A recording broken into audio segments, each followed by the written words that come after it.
Epizoda 1. Sjena u bunaru. Traga broj 1. Datum nepoznat. Glas pripada Marku Iviću. Pronađena u podrumu srušene kuće blizu bunara.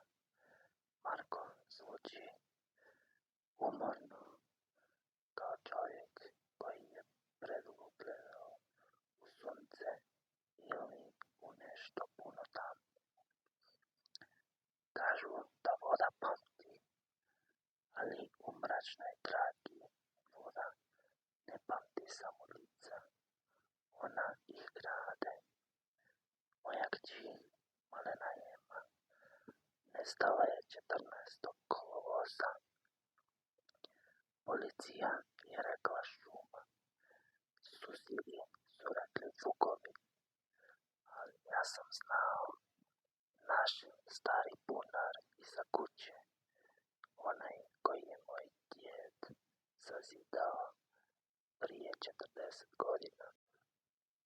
Te je noći bio otvoren, neko je maknuo teško kamenje.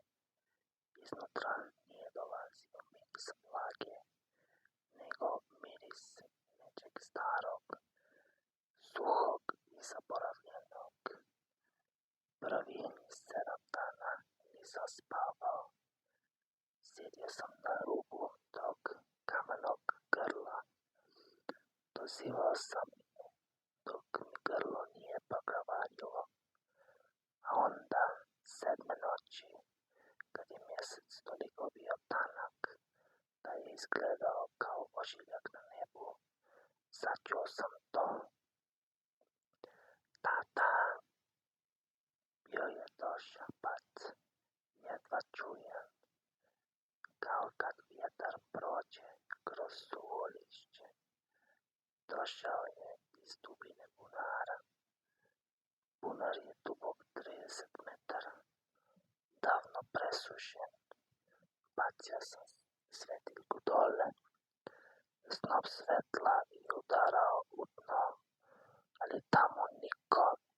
Tamo nije bilo ničega osim prašine i nekoliko kostiju uginulih životinja. No, kad sam ugasio svjetiljku, glas se vratio.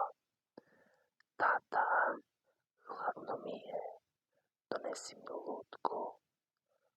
Nisam razmišljao. Otišao sam u njezinu sobu, uzeo onu staru krpenu lutku koja je nedostajalo jedno oko i bacio je u tamu. Čekao sam zvuk udarca o dno. Nikad se nije dogodilo. Lutka je samo nestala u tišini. Sljedeće noći glas je bio jači. Više nije zvučao samo kao Ema. Zvučao je kao kombinacija moje pokojne majke, Eme i nečeg trećeg, nečeg što nikada nije imalo glasne žice. Marko, donesi nam još.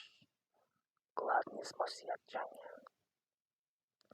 Počeo sam nositi stvari, obiteljske albume, njezinu odjeću, pramen kose moje žene, koja nas je napustila prije 3 godine. Svaki put kad bih nešto bacio, bunar bi mi uzvratio vizijom. Vidio bih Emu na dnu, kako se igra, sretna i nasmijana, ali njezina koža je bila kao kamen bunara. Susjed, stari pavao, došao je jedan dan. Vidio me kako klećim i pričam s rupom u zemlji. Rekao mi je, Marko, zatrpaj to. Tvoj djed nije to zatvorio zbog vode, nego zbog onoga što voda privlači kad presuši. Nisam ga slušao. gurnuo sam ga. Pao je, udario glavom o kamen i ostao ležati. Tada mi je glas iz bunara rekao: daj nam njega i vratit ćemo ti nju. What? Učinio sam to. Snaga koju sam dobio u tom trenutku nije bila ljudska. Odvukao sam Pavlovo tijelo do ruba. Gledao sam ga u oči. Dok se budio, vidio je moju ruku kako ga gura. Dok je padao, nije vrištao. Samo me gledao s tugom koju nikad neću zaboraviti. I onda tišina, duga, teška tišina. A zatim ruka, mala, blijeda ruka, uhvatila se za rub bunara. Pa druga, moje srce je htjelo iskočiti. Pomogao sam joj da izađe.